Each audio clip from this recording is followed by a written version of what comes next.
lugares que simplemente quedan marcados por su historia.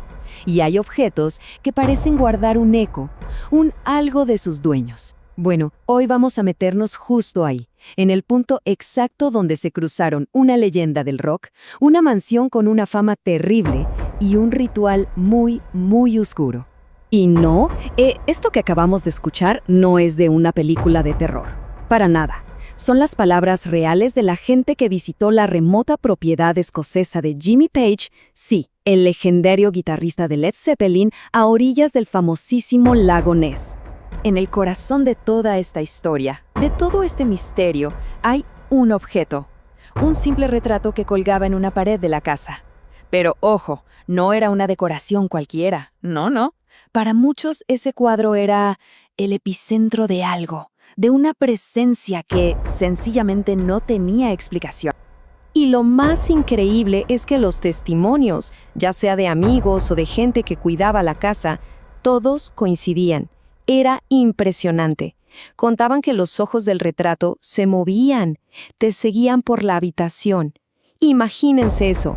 Algunos iban más allá y juraban que la expresión de la cara cambiaba un poquito, como si reaccionara a ellos.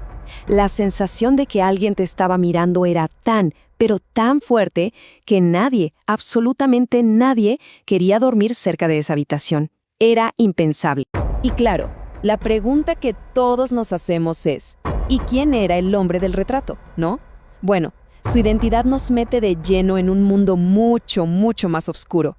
Y es la clave para entender por qué Jimmy Page estaba tan obsesionado con esa casa en particular.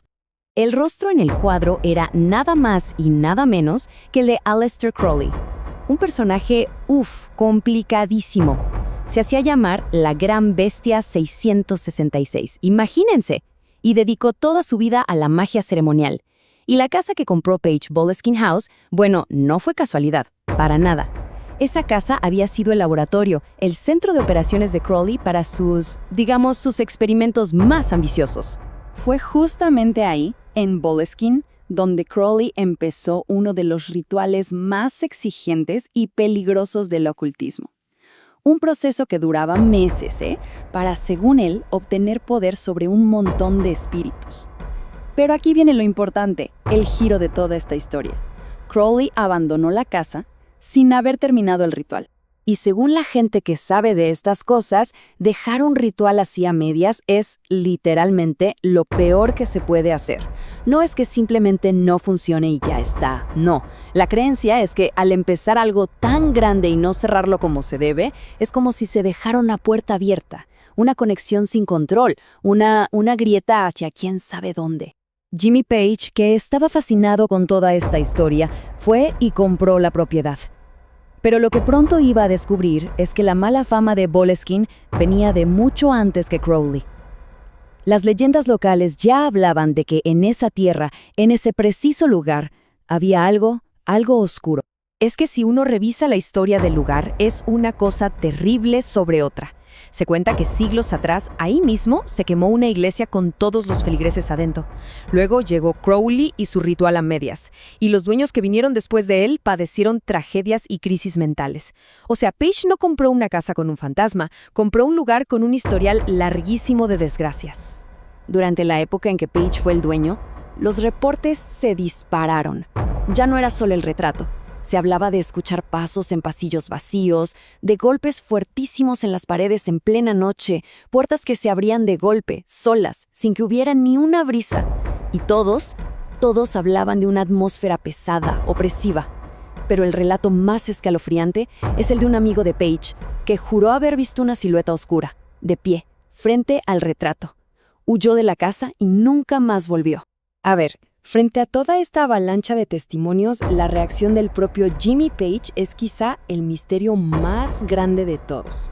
¿Qué fue lo que vio el hombre que fue a buscar este lugar a propósito?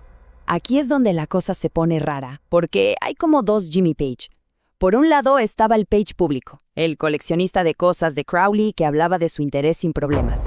Y por otro, el Page privado, del que sus amigos decían que pasaba poquísimo tiempo en la casa, que evitaba ciertas habitaciones y que al final mandó a retirar el retrato para guardarlo lejos de cualquier mirada. Ese es el comportamiento de alguien que encontró mucho más de lo que estaba buscando. Años después de vender la casa, Page dijo esta frase tan enigmática. No es una confesión con todos los detalles, claro, pero para muchos es la prueba. Es el reconocimiento de que su curiosidad lo llevó a presenciar algo que desafiaba cualquier explicación lógica. Entonces, ¿cómo interpretamos todo esto? Con tantos testimonios y una historia tan cargada, han surgido varias explicaciones, que van desde lo puramente psicológico hasta lo que es sin vueltas paranormal.